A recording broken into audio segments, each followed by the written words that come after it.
एक बार फिर से हमारे भोजपुरी खोज इंटरटेनमेंट चैनल में स्वागत है। दोस्तों, आप सभी को बता दें खेसारी लाल यादव का बहुत ही मस्त लोकगीत रिलीज हो गया है। जी हाँ दोस्तों, आज ही सुबह सुबह जिस एल्बम का नाम है मरद ह बकलोल। जी हाँ दोस्तों, मरद ह बकलोल बहुत ही मस्त फनी और वायरल ऑर्केस्ट्रा सॉन्ग है। दोस्तों, मरद ह बकलोल और जिस गाने को गाए हैं खेसारी लाल यादव, गीत लिखे हैं अखिलेश कश्यप और रतन राजगुरु।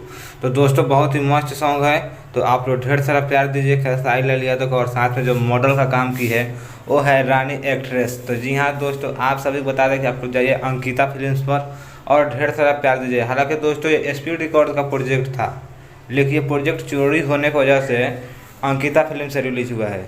तो आप लोग जाइए अंकिता फिल्म्स पर और ढेर सारा प्यार दीजिए खेसारी लाल यादव को। और साथ में एक्ट्रेस रानी को और कंपनी को भी दीजिए अंकिता फिल्म्स को, क्योंकि बहुत ही मस्त सॉन्ग है। अभी तक आप लोग नहीं सुने हैं तो आप लोग जाइए और ढेर सारा प्यार दीजिए।